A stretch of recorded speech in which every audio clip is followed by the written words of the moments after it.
Hello, and welcome to the Comic Conspiracy, episode 165 for the week of, June 30th, 2014. My name is Ryan Higgins. Who's here this week? Brock Sigger.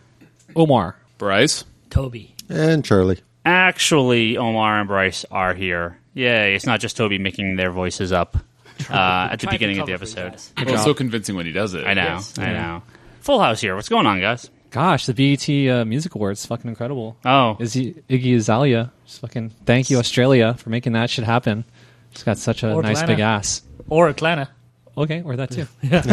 She's very nice to look at. Yeah. Yeah. There you go. He must have some fun. Oh, yes, he does. And I'm sure everyone knows what's being talked about right here. I sure do.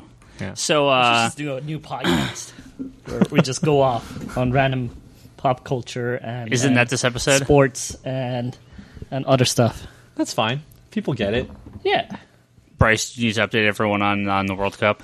As an actual soccer tomorrow's fan. the biggest day for both of us. Well, the biggest day yet. Every game has been the biggest day. Yeah, but tomorrow is two teams. Mostly tomorrow. the Ghana game was the biggest day, and then the Portugal game was the biggest day, and then Gonorrhea. Then the Germany game was the biggest day, and now tomorrow is the biggest day. So yeah, I've been a true nerd, keeping up with both World Cup and comic books. Let's and work, of course. Yeah, work. Let's actually tell people you're an actual soccer fan.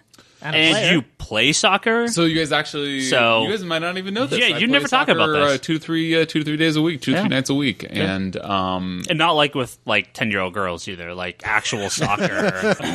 I actually legit play a lot of soccer. This is you get to know Bryce. I actually play legit a lot of soccer and really love it. And every 4 years, I went to the. You have a haircut like a soccer player. Yeah. You for those of you that. Don't know what I look like, but care to, which is probably just Omar. Google search Gareth Bale, and that'll be the closest thing that you'll get. He's more handsome than I am, but it's a similar Bryce, likeness. they can just Google your name. Actually, if you Google my name, you get like this weird country star. I've Googled my name before, and you get like this weird American Idol wannabe guy. Yeah. That's actually not me. Just make sure you do it backwards, Larsen Bryce, and you'll get you.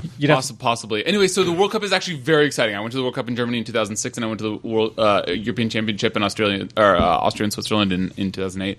Love soccer, love everything, especially big tournaments. And so this is sort of like my most unproductive working month ever is every 4 years when the World Cup happens, and my wife has been very supportive. My little man doesn't really like soccer. He's only 2, and they tell me it'll come, but he doesn't like it yet, and it's driving me crazy. It's kind of cool, though, how you have superhero soccer balls like all around him to kind of get him into soccer. Yeah, exactly. We have a Spider-Man soccer ball, and he sits on it. Here's an actual question. Yeah. There are so many soccer players with superhero nicknames. What's up with that? So I didn't even know this, but legitimately Hulk on the Brazil team? Yeah. No surname, just his name is Hulk, like Pele, like one name, as they do in Brazil a lot. Is he the one in the commercial that actually turns into Hulk? I haven't seen that commercial. There's a commercial where a goalie literally turns into the Hulk. Oh, he's not the goalie. He's not a goalie. That's not him. That was a So commercial, he's this incredible Brazilian player, and he's jacked. And I found out just watching the Brazil game just this last weekend that he's like legitimately named after. Oh, and it killed me. The English commentators were like, he was actually. I'm not going to do the accent and stuff. Say that he was actually named after the cartoon, and I was like, "Are you fucking kidding? Cartoon? Hulk's not a cartoon. He was a comic book character before he was a cartoon, jackass." And then I hulked out, and it was awkward.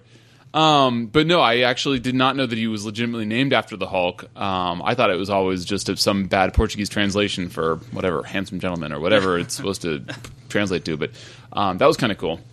So, Yeah, but who else is... There's others. I mean, I don't know the players, but I'll randomly see superhero names trending on Twitter, and I click on it, and it's one of the players, like, that's their nickname. Their nickname is, like, Superman. That's probably or Superboy, or they have a bunch of them have superhero nicknames. Oh, so. Nicknames. Yes. Yeah. I thought you meant real names. No, nicknames. Their last name is Parker or Wilson. No. That's just a coincidence, probably.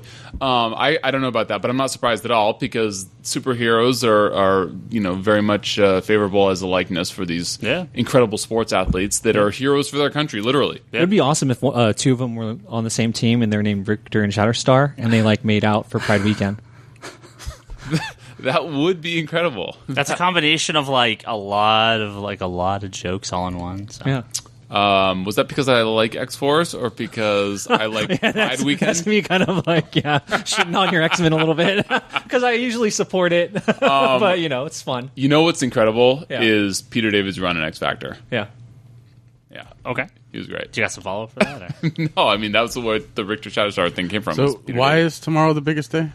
Because it's the most recent. It's the most recent USA game. So this country that we You live didn't in, finish it. Our national soccer team, national men's soccer team, is playing America. the country America. of Eggo, the home country of Eggo waffles.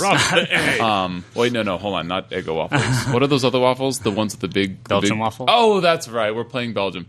At 1:00 tomorrow. So everybody, be sure to pause this podcast if you're watching at 1:02 and turn it to Univision or ESPN2 or the ESPN Go app on your phone or tablet. I have had Switzerland's playing almost every game. 9 o'clock. That's why it's a big day.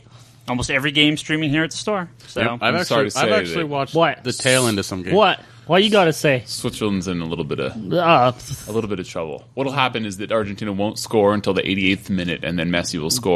Whatever. Switzerland He's gonna Shut up, break Bryce. records. He's gonna break the old record of 14 in a tournament or something like that. But your old boy on your team had a hat trick last game against the crappy team, so that was exciting. Yeah. Nice little crappy team. Yeah. Well, I don't care. We I'm got sorry the win. to say. So last World Cup, actually, I don't want to turn this into a World Cup podcast, but last World Cup, I don't even know if Toby knows this, but the only team to beat the World Cup champions in the entire tournament last World Cup 4 years ago in South Africa was Switzerland. There you go. So big ups to Tobias's home country. But I mean, this year, yeah, sure they're winning, but they look like crap. Well, we got a few questions here, and then we got a whole bunch of random crap to talk about. So let's deal with this. Armando on Twitter asks, he's actually asking about the Constantine pilot, and I have a few things to say after I ask the question, and then we'll answer that after. He says, thoughts on Constantine, good casting, potential to succeed, if you've seen it, that is. So today, I believe it was either last night or today, the Constantine pilot leaked. Mm-hmm. After we recorded the podcast last week, the Flash pilot leaked. So two of the four upcoming DC shows, Gotham and iZombie being the other, have leaked months ahead of time. These aren't coming out till October. They put dates for both Flash and Constantine. They're both October. And I wouldn't be surprised if Jeff Johns, some late DC night, had a couple of drinks and going, you know what? well, I'll put this shit on the internet. I've never heard of pilots of TV shows leaking like this, especially this far in advance. So either there's two things going on. It's all DC? Well, either the hype for these shows are so high that people are getting their hands on them, or They're controlling it. people at Warner Brothers are putting this out a couple weeks before Comic-Con. Get that hype up. It's all about the hype, and Comic-Con's going to be crazy this year. And these are all going to be at Comic-Con. Not shown. First of all, maybe might be shown. They may be not shown. going to be crazy. Omar's not there, so it's not definitely gonna, it's not I wish not I going to could be there, happen. though. It's not going to happen. Yeah. So, we're going to talk about the Flash pilot. This may actually be a two-parter episode because I think we have a lot of stuff to talk about this week. So if it's not at the end of this episode, it'll be at the end of next week's episode. But we are going to talk about the Flash pilot, kind of spoiler talk at the end. And next time we record, we'll probably end up talking about the Constantine pilot as well because most of us have seen the Flash pilot. But having not seen Constantine pilot yet, however, the casting alone, the look of it, the feel of it looks great. I think Warner Brothers is going to be putting some money into this stuff, and I think these will all succeed. I don't see them going down one season, half Is season. it on Fox or NBC? No, it's NBC. Yeah, Yeah, that shit looks hella dark for NBC. It's Well, they're Friday nights. I'm a little worried about NBC and altogether, though. Have you seen Hannibal? Yeah. 10 o'clock on NBC. That Ryan is Fuller show. that is that is gore. That is gorier than most shows I've seen on HBO. Yeah. It is crazy dark. Yeah, And crazy good. And crazy good. They're losing out to FX and shit, so they need to. And that's their 10 o'clock lineup is like, F it. You know, we can do whatever we want. So I'm expecting Constantine to be maybe not as crazy as maybe the comic could be or what it would be on HBO, but I think they're going to pull out all the stops for Constantine. I still think he looks like Stifler. I think he looks great. I think he looks fucking dead on. I think he came straight out of American Pie. He's like, all right, give me a coat. Isn't The Strain coming out too, like next week or some shit? I think so. Strain is pretty soon. Yeah, that's also based on the comic book. Well, kind of. I mean, it technically is a comic book, but it's one of those comic books made to be a pitch for a TV show. So. Sure. That's Del Toro, right? Yeah. Yeah. Constantine? Anyone? I'm seen it excited. yet, but- The trailer looks awesome. Yeah, I mean, I enjoyed the trailer immensely, and I was like, it was fun. It fit well with the character. So, I mean, we'll see how it goes with the pilot. Yeah. I mean, they've already proved there's a market for these kind of shows because, I mean, they have a ton of supernatural shows, not just supernatural, but supernatural shows out there that kind of fit within that vein. So, yeah. There's tons of them. It seems like, the horror, gore, fucking dark shit is like the macabre. It's like the new thing. I mean, Penny Dreadful has a huge following, I think. Yeah, I need to give that a shot. I haven't watched it yet. It's not bad. Yeah, but I heard it's something you watch with your girlfriend, I think, Yeah. So, well, my girlfrild loves American Horror Story. Yeah, and all that stuff. I mean, they really were one of the big ones to help start that whole thing. Are we all going to watch all of these shows? I mean, even iZombie, I at least a couple episodes. I'll watch them. Well, yes. Yeah, for me, I mean, iZombie's probably the lowest on the list for me. But I think that iZombie may have kind of the best potential, being such a small property that they can kind of do whatever they want to do with it. I think Flash, Gotham, you kind of have to, you have expectations. I think iZombie has really no expectations. So it's a popular enough comic; it sold well, but not great. And probably 1 in 1,000 comic fans have probably heard of it, let alone. I'm surprised we haven't gotten a trailer for it. I think it may be a mid-season replacement. I don't think it's actually starting in this year. Because that's the one that I think they're the furthest behind on. Because they haven't shown anything from it. No film, no shots or anything as far as I know. Mid-season replacements also tend to be judged on a different scale, which is kind of nice. Yeah. iZombies also... No, it's not CW, is it? Is it CW? I want to say it is. Yeah, iZombie's CW. Is it? I don't remember which network it is. Yeah. Guess I can look it up. Yeah, because the timing of it's interesting because True Blood's over, right? This is the last season. Yeah, so thematically, it has some things, but I don't. Oh yeah, it's on CW. Yeah. But I don't. It's replacing the 100, right? Well, that also means the ratings it needs to get are a lot less than if it was on one of the other networks. Yeah. Oh, I'm just looking forward to what Rob Thomas is doing. I'm a big fan of Veronica Morris, so we'll see what he does. Supernatural's got another season. Yeah. Yep. Christ. I know. They're going for the 20. They want to beat Smallville. Apparently. Well, they did, haven't they? I guess. Yeah, they did. Yeah, they Is did. this 11th or 12th? Oh, done. Yeah, Smallville was 10. Well, I guess they want to set a new record or something. Now they're going after Star Trek. It's going after The Simpsons. They literally just have that. Their viewership has stopped growing, but it's leveled off at a point where they can just keep renewing it. I never got in the Supernatural. I watch it. Yeah, I like it. I should. All right. Let's see. Mark asks about the Wonder Woman creative team change. He says, "What are your thoughts on the Wonder Woman creative team change? I love the current series and worry about the change." And that was actually one of the topics we're going to talk about tonight. Might as well talk about it now. David Finch and his wife Meredith Finch are taking over from the highly well-regarded Brian Azzarello, Cliff Chiang, occasionally Cliff Chiang series from It's the like every other series. 5 issues, and then it's Gord Suzuka, who I mean I think is fucking incredible. He's grown a lot. There's great other art in the series, but calling it Cliff Chiang past the first 10 issues isn't very accurate. He jumps on. He jumps does on an and issue off, or and he two, always does covers. So I mean, he does also. I think Gordon Suzuka also does like the breakdowns, and then Cliff Chiang also finishes it. Okay. Yeah, he's a heavy part of that. I mean, I think he really influenced Gordon Suzuka's growth as an artist too. So. I mean, Wonder Woman, hands down for me, one of the best New 52 series. One of the few that kept its creative team. I'm curious to see. I mean, I like David Finch. I know the back half of the table doesn't, but Whoa! And by the way, you disdained my name. What's the word I'm looking for? What? Last week when you said that I didn't like Forever Evil. I liked Forever Evil, and I like David Finch's art. I think he does a really good job. All I was saying, you don't like the art he produces. no, that's total bullshit. You guys spend like every episode talking about how bad his art on Forever Evil is. Do you even listen to me when the words are coming out of my Yeah. mouth? I like David Finch. I liked the first every issue except for the last issue. I thought he did a great job. All I said was that his last issue, it seemed like he was mailing it in, and it was the weakest of what is otherwise exceptional art. I like not that it's bad art, but you were like slandering our names on the last podcast. Saying No, he could say my name on that because I do think David Finch has been shitty the last 4 years. I think he got a big fucking contract, like, exclusive contract with DC, and he's like, fuck it, I'm just going to become like a fucking better Bagley and just throw bullshit out. And I think that a Bagley that takes 4 months to do an issue. Well, he still does it more on time than he ever did in the past. So, I mean, I think that Finch's style, I mean, he's definitely like an innovator. We wouldn't have incredible artists that I'm trying to think of their names right now. Jason Fabok. Jason Fabok pretty much is like a Finch clone, but when Finch was at balls deep, killing it. And he's just not doing that anymore. He just looks for that steady paycheck. He's not in a contract year. We'll probably see some of his great work come out again once his contract is almost done, so he's looking for his next new projects.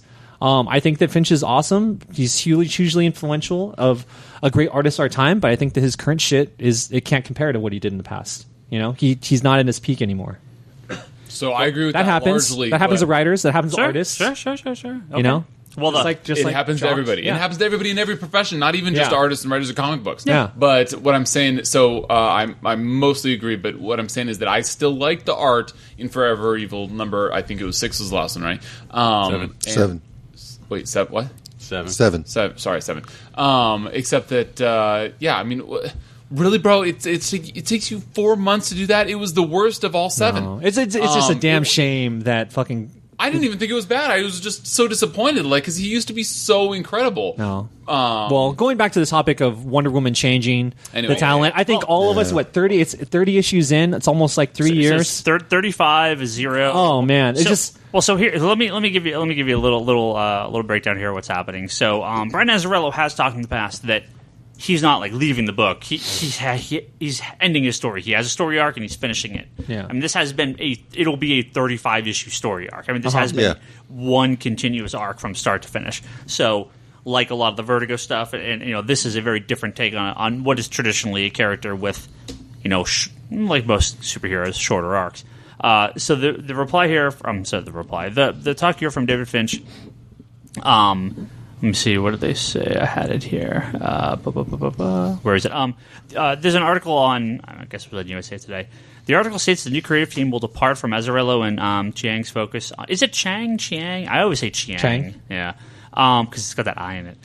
Focus on Greek mythology, and instead spotlight Wonder Woman's interpersonal relationships and her responsibilities to the Amazons and her fellow heroes in the Justice League. Now, part of that sounds like Superman and Wonder Woman to me, especially the interpersonal part, because that's what Superman and Wonder Woman is. It's like the other half of her life. So it's weird that they're going to shift the focus of Wonder Woman possibly to a book that's already focusing on right. So life. that's a weird shift for me, but I mean, Omar, go ahead. No, I mean, I just think that we've seen the same thing happen with Green Lantern when Johns and fucking Ivan Rice and Monkey, they all jumped off the book. This Azzarello and Chang story, this is like probably no different from what we experienced with like Johns and Monopole initially and Flash. Like they are just like on all cylinders, and you have this incredible creative team. And I'm sorry, it's just destined to fail. I'm looking forward to Sensational Comics. The Sensational Comics, I think, will be great. It'll be Gail Simone and EVS. Well, that's only for issue 1.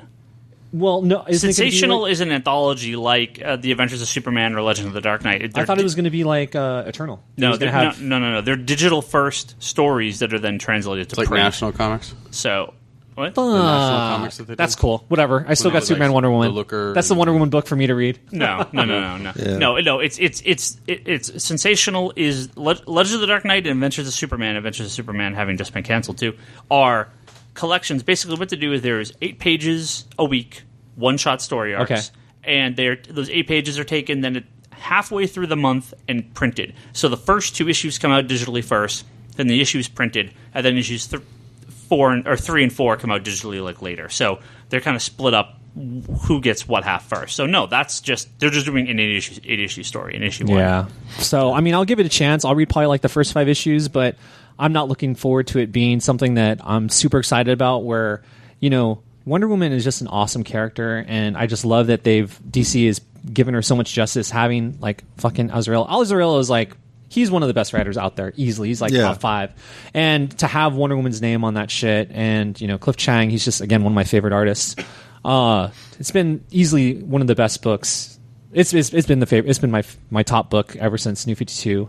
I read Wonder Woman stuff like during the Rucka run, and I really enjoyed that with, I think, Jesus Says and a few other artists. But it's just like, I just feel, I mean, Finch, unless he wants to start putting some more quality work out there, visually at least, the stories aren't going to do anything for me, and it's a bummer. Because, I mean, again, Green Lantern, that's like the only Green Lantern book I'm reading, where before I picked up every single fucking Green Lantern book from every creator. You had all top creators on that shit, and I gave everything a chance. I went into Red Lantern, reading some because everyone's saying that Soul stuff is really good, and it's interesting again, but it's just like not on that top level where you have someone that's really world building. And I think that you had that in this Wonder Woman book with those 2 creators, and you're not going to have it, I don't think, with this wife team. It's great. Again, I'm happy that for his wife and for women out there, women creators, that we're putting another significant person out there. But again, this is someone that she did some indie work for like not even Zenescope. Yeah, Zenescope. I mean, come on. Zenescope is like what? They're online only now, right? No. They publish like 40 comics a month. It's ridiculous. Really? Yeah, they publish a ton of stuff. Okay. We actually recently lost a very last subscriber. You sell a lot of stuff here? I've cut my orders to 1 copy of Grim Fairy Tales, and that's all I order. Okay. I've lost all my subscribers and all my customers for the entire line. That's what happens when you put out literally 12 to 15 books a month and 5 to 10 variant covers on every single issue. It's too bad. It is crazy. Yeah. So yeah, I'm very much with Omar on this, just in terms of, I kind of feel like most of the really strong books that DC's been putting out when they have a creative team change, unless that team, like when the Flash team broke up and went to Detective, well, Detective did get stronger, and I'm enjoying Detective, but Flash just, it's not necessarily working on the same level for me. Like, it's still good, but it's almost like that's the most I can expect, that it might be good. It's not going to knock my socks off. It's not. So, and that's kind of where I'm kind of feeling right now, is most of the time, a lot of these changes that are happening, the best I'm going to get out of it is okay to good, and hopefully not as god-awful bad as Green Lantern's been. Yeah. So what's funny, though, is Charlie's, it's the opposite for me. Like, Flash, I thought was okay with Manipul. I liked it. I loved it with Manipul. But what they were doing with, was it Layman and Fabok were doing with Detective, I thought was amazing and awesome. And then when they switched, like, I'm actually enjoying Flash a lot more. Just because, was it Vendetti and I do miss Layman. Layman was awesome. Booth's art, works for the book. And, I mean, I'm enjoying what Vendetti's doing. And I think Jay Jensen is also a co-writer on that. But I haven't been I'm enjoying Detective, but it's not as much as I was before. So, I mean, I think it's also, it also depends on how it comes across. I mean, I didn't get into the Wonder Woman title, but everyone, says it's been great, it's been amazing, and so on and so forth. I mean, Wonder Woman, again, this is a title that, and a character, for some people just can't get into Wonder Woman. Just like people can get into Thor before, was it J. Michael Straczynski did that arc. I think that is like canon, just like this Wonder Woman story. Like, my brother got into, he never read Wonder Woman. I like, dude, this is one of the best books you got to be reading out there. Wonder Woman approaches comics the way Sandman approaches it, which is why I think it's still one of the best comics I've written, Sandman that is that it's taking mythology, which is something that is generally difficult for a lot of people to really get into. Mythology is, I don't want to say it's not easy to understand, but fantasy remains a high bar for most of the general public because it is asking a lot of the reader. Magic is something that I think if you have the option of fantasy or sci-fi, most people will pick science fiction just because it's more grounded. Fantasy is tougher, and I think Sandman did such a good job of kind of getting rid of the dwarves and the magic and the like that general what people think that Tolkien-esque sci-fi or that Tolkien-esque fantasy, and really try to do something different with it. And Wonder Woman kind of always still falls into that same sort of mythology and fantasy element, but this arc feels so outside that. It feels so human. It feels so down to earth comparatively to most Wonder Woman stories where they focus on that stuff, and that's why I think it succeeds for so many people. It's a very different take on it, using that same approach that Gaiman used. So. Well, I got an email here. Holy crap. About my favorite topic, speculators. The evil speculator market. I thought it was the speedball penance debate. No. Okay. Those are assholes, not speculators. So this is from Tyler.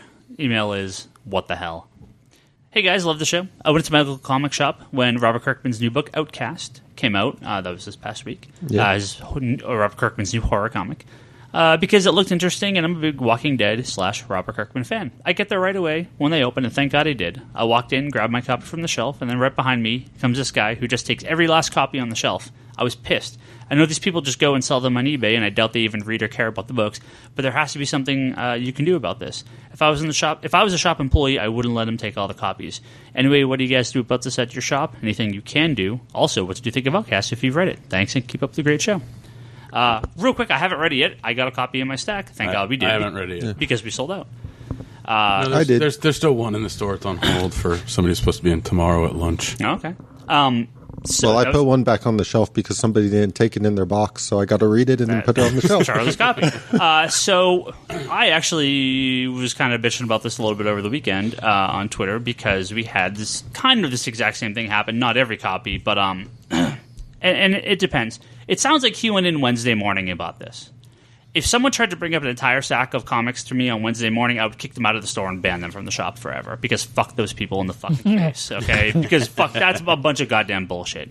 At least it's in the face. That's Do you say that when you do that? I would be like, you can buy one and you never pull this shit again. I have. I mean, when we were doing like the Villains Month Did you stuff, say all the F words? Because I would like to pay to probably see that. slightly fewer. When they were doing the Villains Month stuff, I mean, I literally laughed in people's faces when they brought up a stack, and I said, "There's a sign back there. This is one copy per person. Like, you can take one. You're lucky I'm giving you one because I shouldn't even give you one.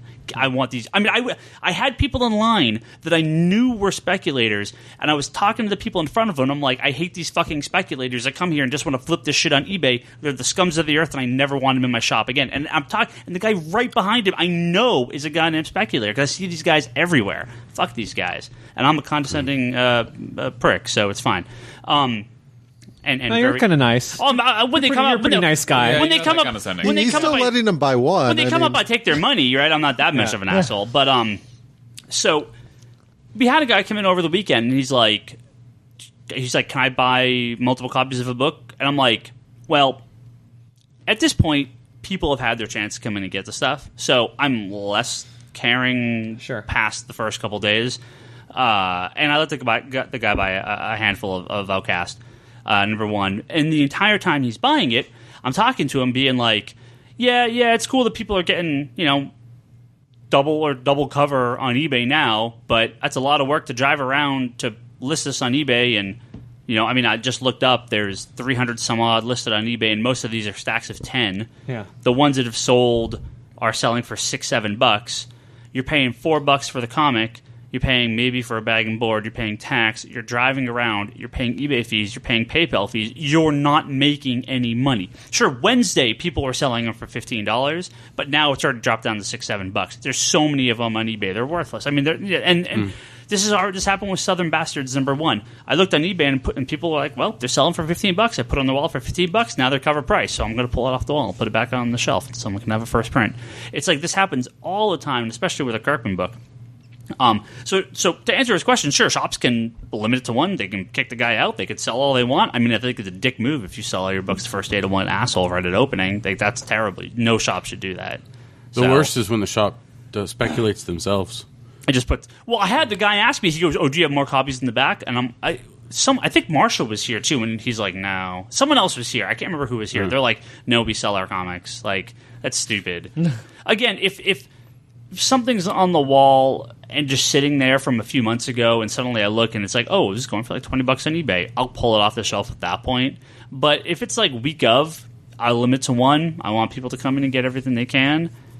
If they get to drag 6 of their friends down, well, I hope the $10 you make off this book is worth inconveniencing all your friends and family members to come down here and waste the gas and money. It's like, seriously, if gas was like 80 cents a gallon, maybe, okay, drive to 12 comic shops and pick up copies of this and sell it for $3 more than you paid. But really, like, there is no money to be made in this week one. This life does not exist for these people. And more than likely, these guys are holding on to, a lot of these guys will just hold on to these copies. Oh, they're going to come back to you. Do you buy old comic books? No, they'll come, sure, and I'll go, yes, for sure, $5 a long box. Yeah, we had one guy come in with, it 20 copies of The Death of Superman? That one time. Oh, a while ago, and I'm like, the gold variant for Wildcats #1. Yeah, I'm like a bunch of those Frank Miller Daredevil with all, the gun. It was everything. It was stuff that we see all day, every day, and pay nothing for. So I'm gonna give you $5 for everything. But yeah, sure, that's it. Like, yeah, it just happens all the time. So Tyler, I'm glad you got your copy. It sucks at the store. Doesn't want anyone else to read the comic. And what happens here too now is no one has the #1.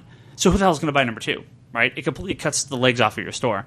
So for something like this, I put Outcast in everyone's box that got Walking Dead. It said, hey, if you want the first issue, here it is, right? Because you get Walking Dead. It's a very similar type of style, same creative team, or same writer. So if you want it, cool. If not, well, there you go. Speculators are assholes. Ruins the entire industry. It really does. It really, really does. It is. If I have one major complaint about comic books, it's this money aspect. You know, something like Walking Dead, where years down the road becomes a TV show and blows up into be this giant thing. Like, I totally get. You know, Thief of Thieves, same thing happened to. #1 was like $100 book. Now it's like nothing. People don't care. Peter Panzerfest had the same. Right. Peter Pan. They announced. You sold at the perfect time. Yeah. I mean, a real low print run, so still has some value, obviously, but they announced there's going to be this BBC show and all this stuff, and nothing ever came of it. There you go. I sold 9 issues for $425. Yeah, awesome. Yeah, see, I'm not hating on definitely, you know, the story that is Tyler. Yeah, explains that's shitty, but like for the most part, all of us here we read books for the stories, for the enjoyment, for the craft of the art, you know, to be one of those, to still shepherd this lost art, this invisible art, people call it, because you know, we have very few of us that do it. I think for people that come across like a Peter Panzerfest and they're putting it on the shelf, they're like, oh, this is interesting. Oh my gosh, and it does happen to be a 9.8. Maybe I should send this to CGC. I'm not hating on someone that does that because you know what? It's one issue, and it's a nice issue, and you get your opportunity, and you're spending money and investing in that book and time to sell it. I think that, you know, people that have been in, you know, either working at shops or know kind of some issues that, oh, I got to get that, and, you know, make a little bit of money, because for the most part, we're not making money on comics. I mean, except for maybe if you're a retailer, but for us, you know, we have a shitload of stuff, and when we resell it, we resell it for fucking $5 for a bin or a long. But you know, it's just like, I have no problem with people that have a set of Walking Dead that because they like the book, and then they turn around and sell it. And I don't care if you see someone selling a Walking Dead #1 for $10 and you buy it and you sell it for $1,000. Like, cool, good luck, congratulations, that's awesome, right? Like, you've made a ton of money. That I don't care about. It really is.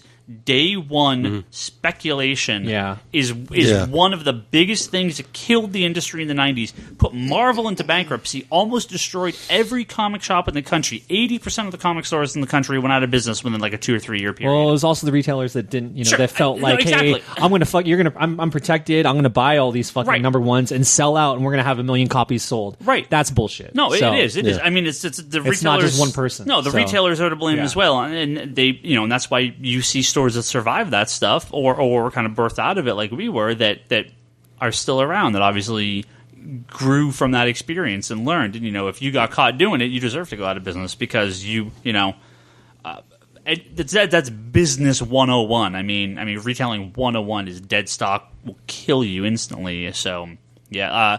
Brian Hibbs, who runs Comic Experience in San Francisco. I think we talked about this a while ago. What? Comics Experience in San Francisco. Yeah, he's OG. He's like he's been around for a long time. Always drawn into books. Like, people love him. He picked up Comic Outpost.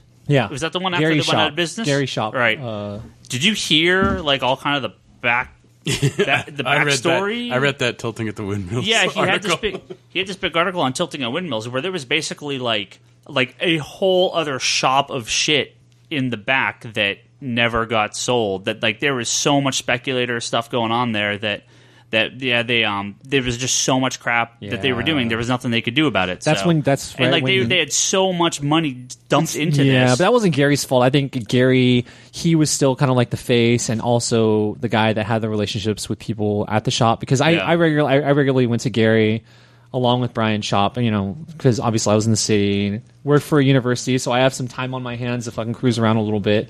But Gary, he did let go of the reins. I think he trusted the wrong people because they actually did have a normal shop up on the mezzanine. You can go up and read, pull from his kid. He had a decent stock of back issues and whatnot, but there was a section eventually, it said do not enter or whatever, and then it became I think just their dump zone for all the other stuff that was going on with variants and everything. Because then they'd stop letting people go up there. I'm like, what do you mean? There's all the back issues. So oh no, that's our back stock. I'm like, okay, sure. Me and Brock are in the process right now of going through all our back stock, and I'm cutting anything that's more than a couple years old down to 2 copies, 1 in the bin, 2 in the back, and that's it. I mean, we're looking at bookstore. I'm like, oh, I got 10 extra. Throw them in a 50-cent bin. We're gonna we have these big sales constantly.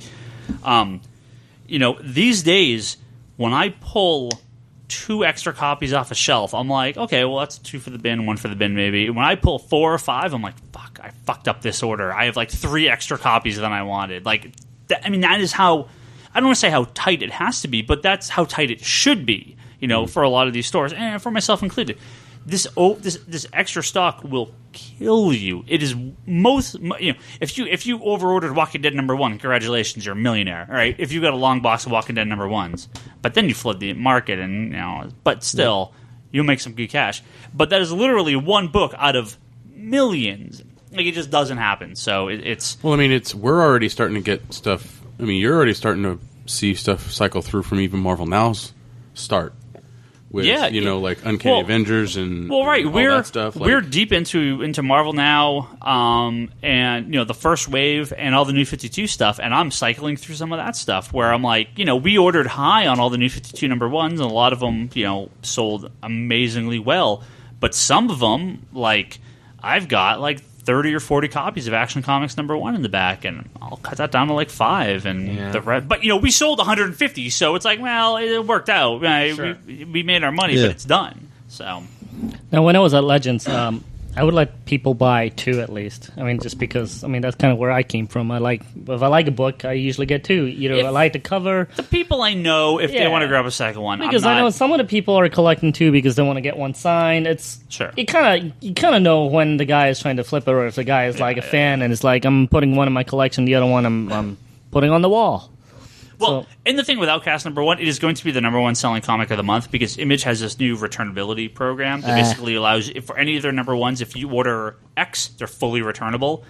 So every store ordered their X, meaning it's going to be one of, if not the best-selling book of the month. So you sell 250,000 copies. How many? Those aren't people are going to be flipping these all day and all week. So I don't foresee these being worth anything. Side note: it was a good read. Yeah, it was a big issue too. It was huge. It was 40 pages or something. It was narrow. Did you see? It was thin. They cut it thin. It's possible all ours were miscut and defective. So hey, speculators, you just bought a valueless comic. No. Or a more rare. I enjoyed the read. It was good. Yeah. All right, we got a couple news stories we're going to talk about, and then Bryce has a list. Bryce has been here for a while. He's got a few things he wants to talk about, but I think at least one of those we're going to mention here. But what you should do is I have me do my segment before my laptop runs out of battery. Why don't you close it? You got some time. Oh. All right, when you got a wall charger, throw it in the charger next to the register, and then we'll come back in a second. All right. Are you sure? I don't have a charger. It's okay. We'll figure it out. What plug does it take? We'll be okay. Gripping podcast here. So, well, because we're probably going to, like I said, this is going to be a very long episode, so we're going to do some of the new stuff here, then we'll split the back half, Bryce, and you'll have a whole bunch of time to tell us about all your stuff. And I actually got, My pleasure. 2 big, giant X-Men stories here I want to talk about as well, so this is the Bryce episode, apparently. But today, 2 new Batman books were announced coming up here from Entertainment Weekly. And I got some stuff to say about them. You guys can join me here. We have Gotham Academy, these are both launching in the next handful of months, which is by Becky Cloonan, Brendan Fletcher, and Carl Kerschel. I don't know Brendan Fletcher. A new monthly teen drama set at Gotham City's most prestigious prep school. Bruce Wayne is a benefactor. Other familiar characters may pop in Academy's twisted, teeny-bopping universe. That's the description here from Entertainment Weekly. Is this a regular book or a kid's book? This is a regular book in continuity and everything. Screams Green Team. There is also Arkham Manor, which is by Jerry Dugan. In Arkham Manor, stately Wayne Manor gets made over into the local psycho dungeon, and perhaps predictably, some inmates wind up dead. This is actually fully in continuity as well. So something is happening in the main Batman title, probably as part of Eternal, my guess. Batman Eternal, the weekly comic that they're doing right now. So, but Bruce Wayne is losing control of Wayne Manor, and it's becoming Arkham Manor. Maybe something happens with Arkham Asylum. See, this is me just picturing like an Arkham game with this storyline. Yeah. So, at least for Arkham Manor, interesting arc. Becky Cloonan, did demo. She's done some good work. She worked on the main Batman title as well. Arkham Manor, interesting title. Clearly miniseries written all over it. They're not going to keep this forever, but this seems like a cool idea. Cool enough for Batman. They've canceled a handful of Batman titles, so makes sense that they're going to want to replace it with some more Batman titles. The Gotham Academy, though, is the one that I definitely have some stuff to talk about here. For anyone that is at all familiar with the online comic verse, there is a belief that a book like Arkham Academy will sell, and they're wrong. You mean Gotham Academy? Or Gotham Academy? Or say Arkham Academy? Yeah, you did. Arkham Academy. That would be awesome. No, Arkham Academy, I'd be all over, okay? Yeah, it's like all the villains. Joker's the headmaster, and you have Two-Face and Penguin as teachers. Now, this has nothing to do with the creative teams. This solely has to do with the concept. I would love for a book like Gotham Academy to sell. It seems like a fun idea. However, having sold comic books now, going on 20-odd years in some fashion or other, people don't buy these type of comic books. They just don't. The creative teams have a small part to do with it, but having 2 young teenage girls as main characters in a school teeny, as quoted, teeny bopper setting, these books just don't sell. I will order the number 1 and pray to the world that people buy this comic book, but I will be cutting it down to barely over sub and shelf copy numbers by number 2, and it'll be canceled by 12. That is the way these books work. I'm not saying don't try them. I'm not saying I don't want it to succeed. I'm not saying it's going to be bad. I hope it's good. Becky Cloonan's awesome. I really want this book to succeed. See, if this was something in the vein of like Tiny Titans, I'd be all over it. Those succeed on their own merits. They have there's a different barometer.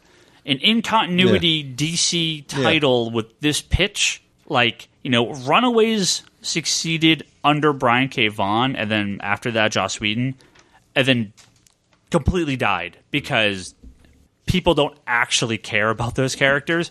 Toby, the majority of comic book fans don't actually care about those characters. No, he's flip me off. No, but it's the truth, right? That is the sad fact of reality. But people, all those people are idiots. I'm not saying they're not, but this is how these books work. So how is this book different from Gotham City Sirens? Because it's Catwoman, Harley Quinn, and Poison Ivy. And who's the main characters of this book? 2 young teenage girls that we don't know who they are yet. Maybe spoiler and no, they're not. You sure about that? No, there's a picture of them on the front. They're no one. They're not known characters to the best of Unless these are characters getting introduced in something like that. Okay, so I have a question. Yeah. They all get together, at least from my limited knowledge of how Marvel works, so I assume it's similar with DC. Sure, They all get together sure. at some retreat, Sure. some corporate retreat, and they all pitch ideas out and say, how can we make this better? What idea should I pitch? My name's Bryce. I want to make a name for myself. I'm going to pitch this idea so that it gets turned into a series. So that This is Tumblr pandering for 2,000 people that'll buy the comic and a few completionists, and they'll be like, "We tried." Back to more Batman books where Batman beats up people, and it'll be canceled. So that after is what 12. it is. They say, we have this great idea, and some suits are like, that sounds like a great idea. And Yeah, I mean, it is in fact a horrible idea. This is a great PR idea. How is it great PR? Because It's it's two female It's a leads. female creative. It's a female creator on two female teenage lead characters. Something everyone says they want, Right. but doesn't actually Wait, want or buy. so as a follow-up, does that not... This is a question. Yeah. Does that not bite them in the ass when yet another female title fails at DC? But they tried. Yeah. They can always point to the facts that they will keep the trade in print for a little while. And Yes, as long as they attempt, Yeah. then they can say they attempt. If they didn't attempt, it looks worse. That's too bad because, like, for me, like, I feel like I mean- Batman Eternal, like, they have so many. The Batman universe in general has so many different, like, strong female characters, especially those that they introduced in New 52. Some that were Sure. only part of a different universe with what is that girl? The girl Frank Miller Batman, Robin. Carrie Kelly. Yeah, Carrie Kelly. Like, why wouldn't they do that? Yeah.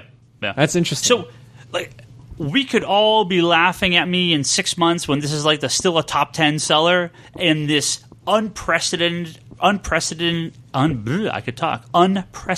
amount of readers for this material have come out of the woodworks, and there's a TV show in the works, and everything.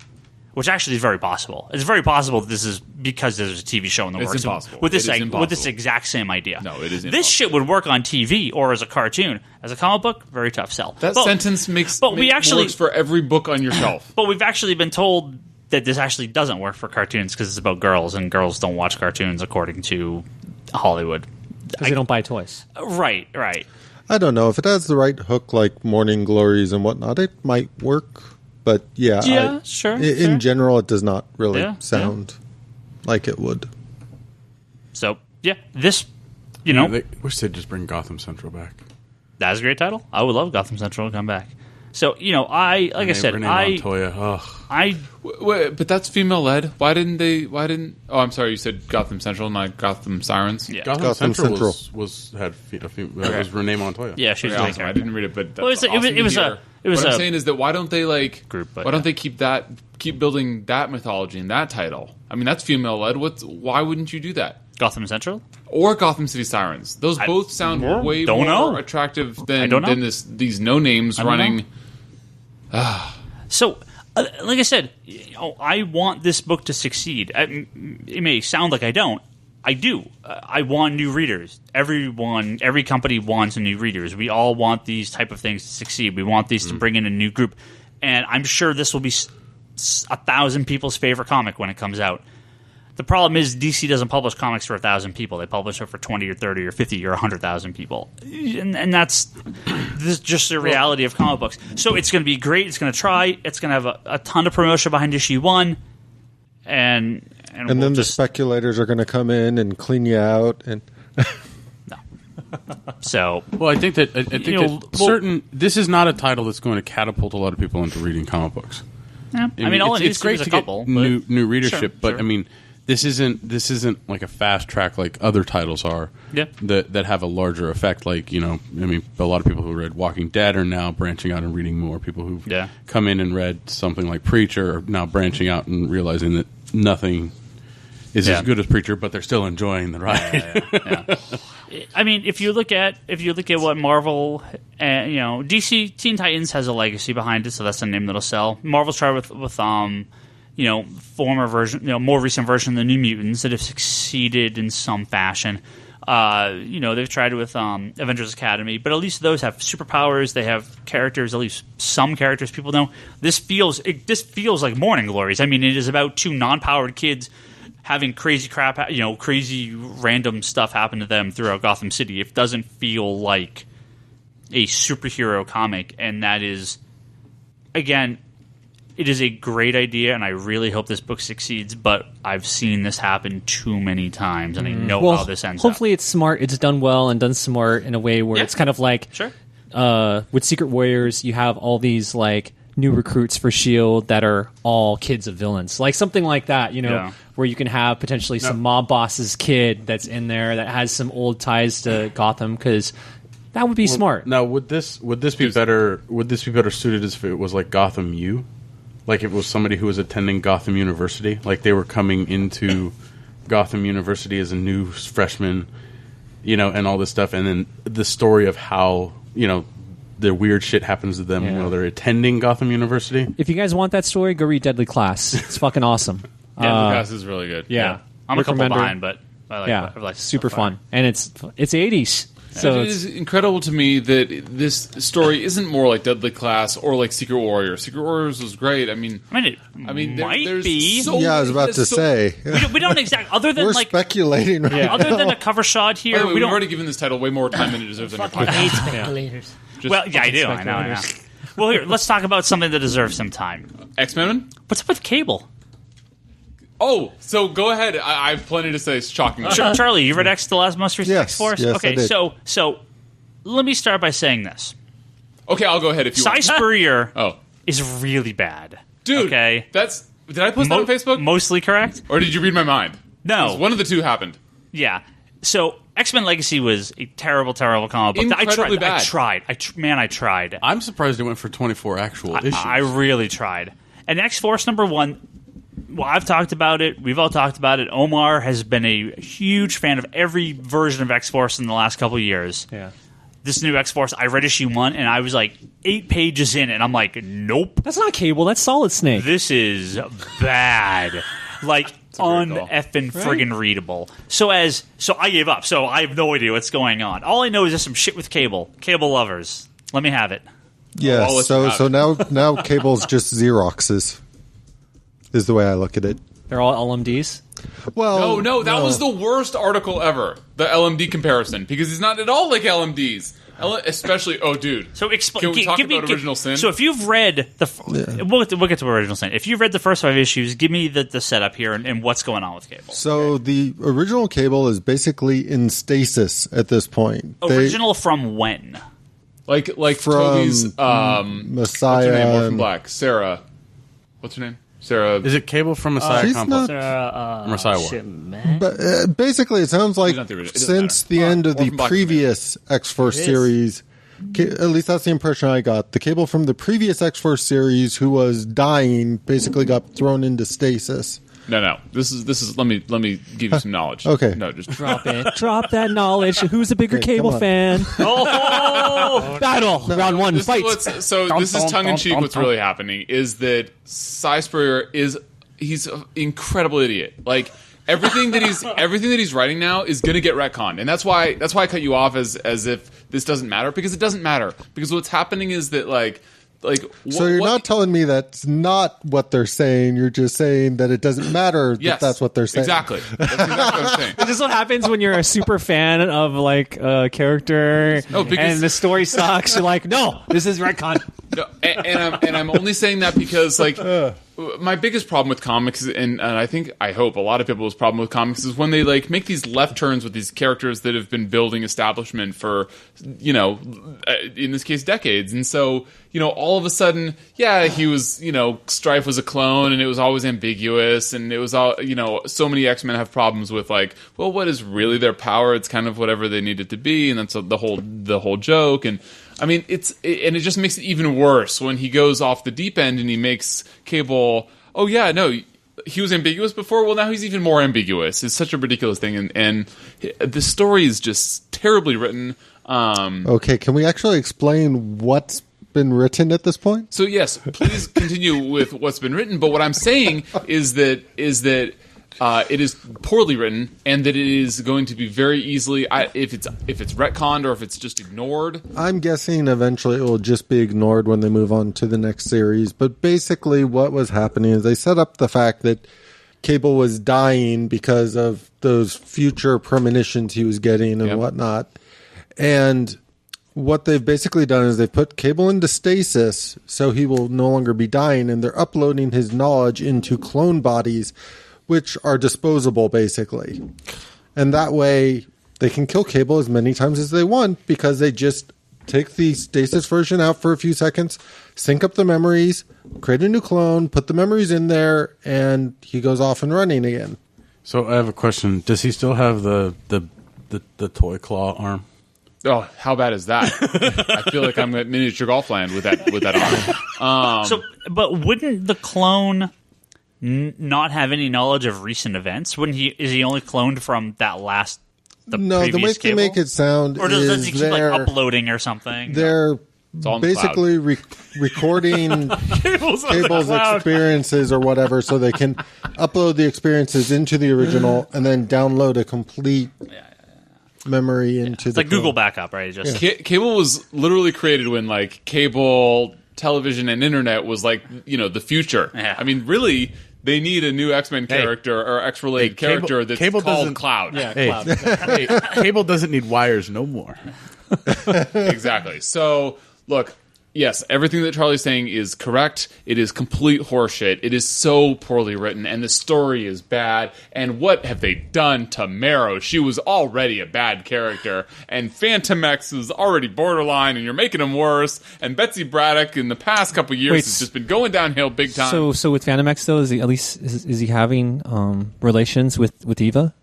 And Phantom X is like, is he one person? Is he three? What's going on with Phantom X? He was three, but Cy Spurrier is off his chain with this book. It is total malarkey. Rob Liefeld. And then Rob Liefeld goes onto Twitter and starts defending this book. He's just talking bullshit. He's totally talking bullshit about how he's...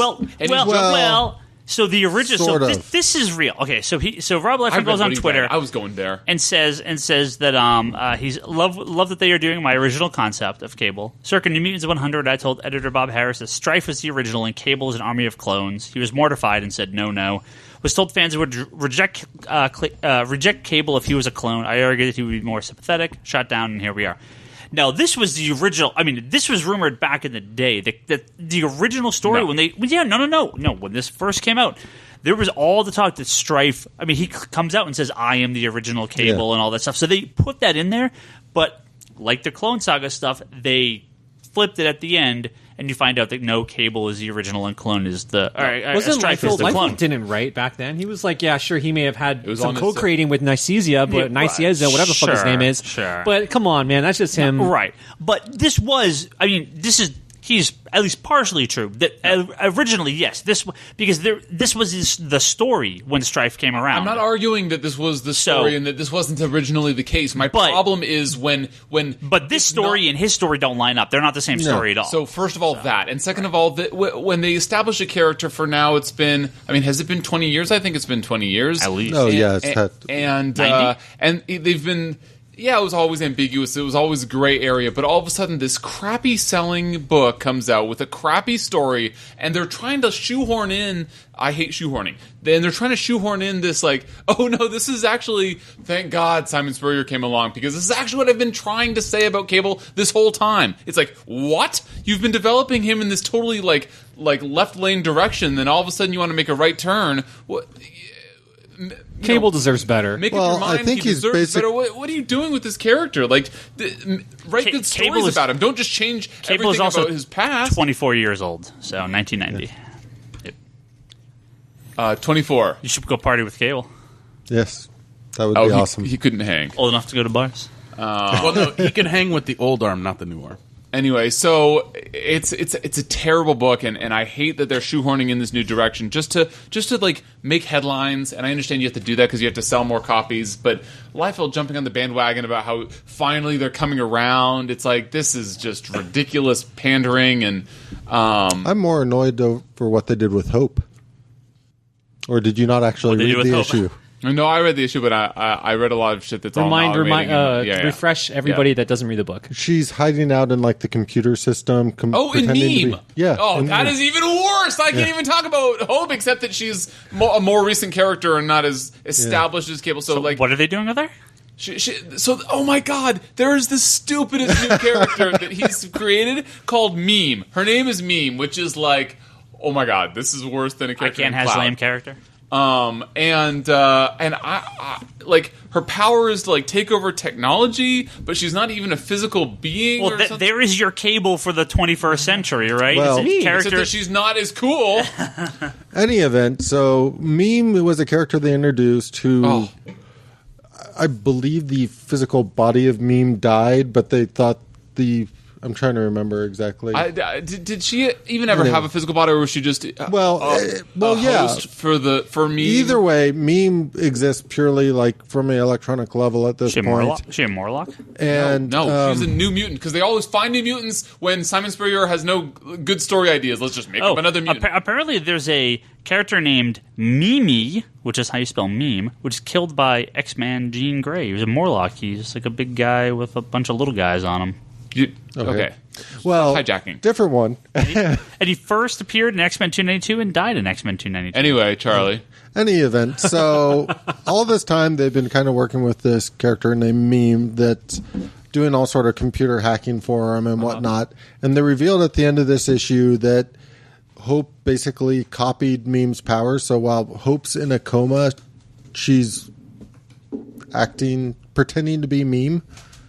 Yeah, because she's copying her powers. Yeah. That's cool. This Meme character is so vague and poorly written, and there's no good story around her.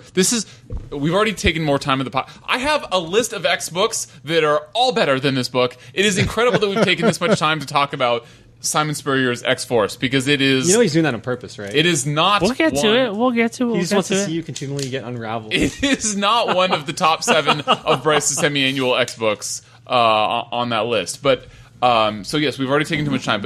But the whole Cable clone thing, sure, he's a clone, and that was originally Liefeld's idea. But I mean, he drew it, and he says he was the one writing it. And the fact that you're making such a drastic change now to who he is very annoying to me. On top of which, it's not even a good story. Like, if it was a good story and he was turning it on its head, kind of like Johns did with Green Lantern a little bit, like, it was just so much more elegant the way Johns did it. And it was like, okay, I get it. I understand this all makes sense, but it's like X-Force, is Cable and X-Force already been canceled? I mean, they're on issue 6 or 7, and it's going to be canceled. Yeah. If it gets to 12, it's going to be canceled, and I mean, it's such a bad story. Well, what do you got a list here? What do you got a list? God, I slept on my computer because it's a PC and it has crappy battery. My work won't give me a Mac, but Deadpool vs. X-Force comes out this week. Really? Yeah, you should be excited for that. Yeah. That's like the 90s. Oh, like is this the one that is the I guess prequel or in between cool? Who's writing that? Doesn't matter. I don't know. As long as it's not, it should be Fabian Nicieza. As long as it's not. I really should. Simon Spurrier. Yeah. Okay, look, I have the Australian quiz to get to. Oh, we'll do that next. Do that next. Look, so I just want to run through, and I'll try to do it quickly, my top X books. So I think that X-Men have a quota to maintain at least a dozen X books. And so I just wanted to go over, since it's been a while, of the top X books and give them a little shout out, even though it's almost exactly the same. Look, Magneto is crap. Magneto should be... What? Magneto is crap. Oh my god! I thought you were going over the top ones. Another Tumblr favorite. Really? Oh yeah, dude, it's awesome. No, I like Magneto. He threatens retailers to order more books. My thing is that look at Nightcrawler. Same exact situation, except Nightcrawler's in my top 7 and Magneto is not. What just happened? You know what? I actually have to say the Nightcrawler book is way better than it has any right to be. 3 issues in. Yes, I totally agree. All right, so hold on. So Magneto, if Magneto had a better artist, I would be all about it. But I hate this artist. If anybody was reading Astonishing X-Men towards the end, it's the same, and I don't know the person's name, and I'm sorry because I know that these people are better artists than I am. But I'm a better soccer player than they are, and they can call me crap at soccer, and I won't take that much offense. But look, Magneto needs better art, because Magneto could be a number 1 book. Magneto, the story isn't even bad. He's like... It has nothing to do with Magneto. It's not Magneto. He all of a sudden, he was on the X-Men for so long, and now he's this rebel, and he's like killing people, and I love it. He's like the James Bond of the X universe. He's a fucking badass. But the art is so bad, I can't even handle it. And the story isn't... Like, the intentions of the story are good, but I don't like how it's been portrayed. Mostly it's just the art. It's killing me. Nightcrawler is in my top 7. Because I agree. Claremont has fallen so far from where he once was, but somehow this book is actually good. Yeah. Like I thought this was going to be like the worst thing ever, because like when he came back to X-Men, when the X movie started coming out, and it's just it's actually not bad. He's the art though helps it so much. I grabbed the first issue just because I'll read any number one, and I kind of was surprised. It was very. It was very nice. It has a fun feel that fits Nightcrawler's character. Way better than I thought it was. Yeah, gonna be. and the build up in the story has been okay. Yeah, I mean, I read it. It's all right. Yeah. So I'm just going to gloss over Ultimate X-Men, Wolverine, and Savage Wolverine because, frankly, I don't read them, so it's not really fair for me to not put them in my top 7. But come on, they're crap. So no, I'm just playing. I'm just playing. I don't read them. I don't know, but I haven't heard good things about them, so I haven't picked them up. So I haven't given them a chance. Cable and X-Force, same thing. X-Force, we just went on way too long about. Dupe. I gave Dupe number 1 a chance, and man, I love Dupe. Terrible. So I was ready to love Dupe, and Dupe is so bad. Peter Milligan at one point would have probably been in my top 10 comic writer list. Just for you. After a so years, out, he was like your number 3. Oh, at that point, definitely. All people born in the UK. But before that, well, he was. Before that, he did a ton of stuff for Vertigo. He did Changing Man. I mean, he did some great titles. Oh, what the hell? Like, dude, this is terrible. So bad. It is. And if I had to like come up with ideas to and pitch, you know me, I love Dupe. Right? Yeah. The book is awful. Oh, anyway, so Dupe is incredibly bad. Look, you know what's really good is Cyclops. Rucka's been doing good. Only I think 3 issues have come out. Cyclops has been really good, very solid. I can't say that much because not that much has come out, but it's isn't that the one that Ryan book. dissed when it first came out? Cyclops? Yeah. No. When it was previewed, he was dissing it. Was I? Yeah. I remember that clearly. Yeah. Rucka, why would I have said bad things about Cyclops? You were saying, Cyclops in space, some blah blah this, and him and his dad is a space adventure, and blah blah blah. One of the last times I really loved the X-Men was when they were in space with Havoc and. Well, go back and listen to your own podcast then. I remember saying bad things about Cyclops. Oh, you sure did. Okay. No. You weren't saying it when it was coming out. You said it like the idea when it was before, first, even before Rucka was announced. It's like to the be same attached. thing you said about those 2 girls going to Gotham High today. That's what you said about Cyclops in space. Anyway, it doesn't matter. So look, also on the not the top 7 is X Factor. I really like Peter David, but it's like almost narcissistic how he starts every previews page off with like a little update of his life, which I read, and like I enjoy sort of keeping up with like what's going on with Peter David, but it's like it seems a little narcissistic that he's telling us about his daughters and how his like family life is coming along in the preview page for X Factor, and it's like. I'm so torn because, like, I guess I read it and I like it, but at the same time, if it wasn't in there at all, I would not miss out on anything. That book has had such a long following with him that including me. So I think you might not enjoy it so much, but there are probably people that are like, "Oh my God, what's going on with Peter?" Hopefully there are. So you know what else is great? Starting with the last issue and going forward, it is in my top 7. Is Amazing X-Men. Chris Yost and Craig Kyle. Did I get those right? Did you not like the Jason Aaron ones? I like them. No, I loved the Jason Aaron ones, but inevitably when they switch from Jason Aaron to another writer, it doesn't go to as good a writer as Craig Kyle and Chris Yost. As good a Good at writing. Anyway, so they just started World War Wendigo, which has amazing promise. I'm very excited about. The Jason Aaron stuff was really solid. Nightcrawler and Pirates and Azazel and Hell and Purgatory and Heaven. It was so solid. It was so good. Wolverine and the X-Men. What? Just on a side note, though, the only thing that bothers me about that book is I'm getting really, really tired of people going, Wolverine doesn't have his healing factor anymore. We have to be worried that he went off on his own. It's crazy between all the X books how much damage Wolverine has taken, and when he supposedly doesn't have his healing factor. But it's comic books. Well, I'm just like every single book between like the Wolverine book, between the Wolverine and the X-Men book, like that line has to be in there somewhere. Somebody in the X-Mansion flipping out because Wolverine's out there on his own unprotected. Yeah. It's starting to drive me crazy. Well, he dies pretty soon, so who cares? So anyway, yes, it drives me crazy too, and the amount of damage that he's taken. And what I want to know, this is an aside from my top 7. I'll get right back to my top 7. But how on earth does Brian Michael Bendis have a healer on his new X-Men team? What happened to Elixir? Elixir was a healer. It's the exact same role, except that he's not a kid with dreads. I don't know what happened to Elixir. Elixir like went to the dark side and became death or something, or like he was able to affect death as he is able to affect life or something like that. That was the new X-Men stuff? Yeah, and X Academy or whatever, and he's but he's still just as capable of healing. And he went off with Selene. I'm not sure what happened that like they couldn't just get him back when they've already established him and developed his character. They had to like bring on this new healer, and they both have. He has not been developed at all. He's absolutely useless character compared to Elixir. Equal opportunity, bro. We need to have some more color. Dude, Bendis, it's crazy. It's like because he's not a minority, he has to be. And I mean, no disrespect, I'm sure this character is really going to be well developed and he's going to be a great character, but it's like, why are you bringing in this character? It almost seems like he's, again, shoehorning him in. It's like, what's wrong with Elixir? Elixir was established. Like, fine, bring in this new character, but how is he any different? Didn't they shoehorn like a speedball? Yeah. In like gold balls? Yeah. Yeah, Gold Ball. Yeah. He's nothing like Speedball. What are you talking about? Wasn't his powers sort of like that? He creates his big.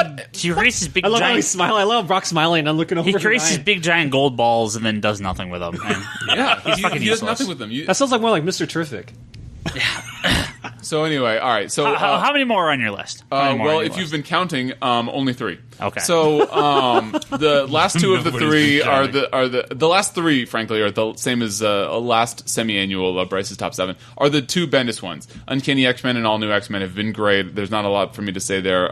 They have been very solid. Bendis is doing a great job. Blah blah blah. But my number 1 currently, and I actually tweeted this in one of my rare tweets that isn't trolling Ryan, is Brian Wood's X-Men. Hallelujah. Which is an actual monthly comic. It's not every 2 or 3 weeks. It's actually monthly. There's actually a great story. He's got a cast that I didn't think would. No, not that I didn't think would work. I was just sort of annoyed that he did. Isn't this cast. the mistitled book? Should be X-Women, not X-Men. Oh God, yes, Brock. It's a really quality book. Hey, it could be X-Women and a baby. If it's not Marvel or DC written on it, you take it off the cover. It's a fucking Anyway, it's a great story. It is a great story. He's doing a If you like comics. very solid job of just developing his own story at his own pace. I like Monet. She's fucking cool. Like I've never really seen her fleshed out in books. I was really interested in other characters. I was always into Planetary, who pretty much Monet is like a straight up rip of that chick that's in Planetary. Oh, really? I think. I haven't read Planetary. I don't One know. of Warren Ellis's characters. I believe it. So Planetary is awesome. yes. So but I really like the relationship between Rachel and Storm. Yeah. It's fucking cool. I like how they fucking like kind of like fight for leadership a little bit and like It is so well written, and the characters are so like mature and well thought out. And there is zero gimmicks for gimmicks' sake, which is my biggest pet peeve, and he doesn't do any of that.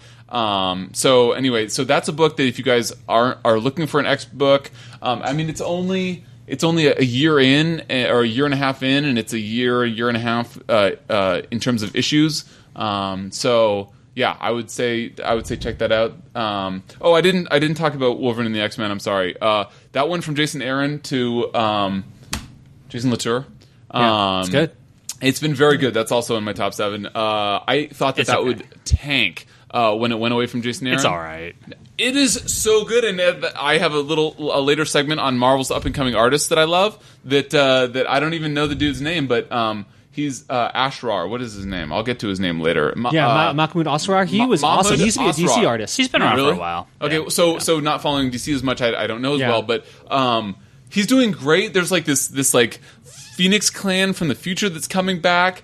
And that dude that kind of looks like Ahab too, right? A little he bit. looks like Jason Aaron. Frankly, he's this big old dude. He looks like a fat Ahab is what Yeah. he looks like. And he's like part of the Phoenix Guard from the future. That's a great story. I thought that this book would tank after Jason Aaron, but it's been. It's called Wolverine and the X-Men. It's really fucking Quentin Quire. It is Quentin Quire. Yeah, and it's the his fucking X-Men. book. I'm not even sure that Wolverine's in this book. Yeah, it's not. Anyway, so that's a yeah. great book. You should also be checking that out. That's great. But yeah, Evan, the Apocalypse guy, is starring a lot in this current arc. But mainly it is Quentin Quire for the past. It's been less than a year, but that's been great. So I have a lot more to talk about, but I'll let other people talk for a little bit. Well, why don't we stop your list there? Yeah. No, that's actually it, Ryan. All right. Yeah. Well, there you Good go. talk. If you guys like this episode, you can listen to all our previous episodes at Geekbox. We're doing a whole Flash episode? No, we're going to briefly talk about the Flash pilot that we have illegally watched. Oh, because of the spoiler thing. And hopefully we don't get sued. Oh. I don't think. Yeah. You can listen to this episode and all our previous episodes at geekbox.net and comicsconspiracy.biz. You can discuss this episode on the forums at forums.geekbox.net and the Geekbox Facebook group. Go do a search for that. Digital.comicsconspiracy.biz is where you can buy all your digital comics or Comixology. We have a bunch of other crap we do. Brock's got conspiratorbrock.com. Omar has comicsandkind.com. That's his blog. And Charlie does the Infinite Longbox podcast, as well as Wanderers in the Fourth Dimension, his Doctor Who podcast. We're all on Twitter. I'm Ryan Higgins Ryan. Brock is Brock Sager. Omar is Comics and Kind. Larson is Bryce Larsen. Bryce is Larson. What up, Larson? Take two. You're blowing up my top 10 Twitter feed. Bryce is Larson Bryce. Toby is Toby XI, and Charlie is Insanity and Chaos.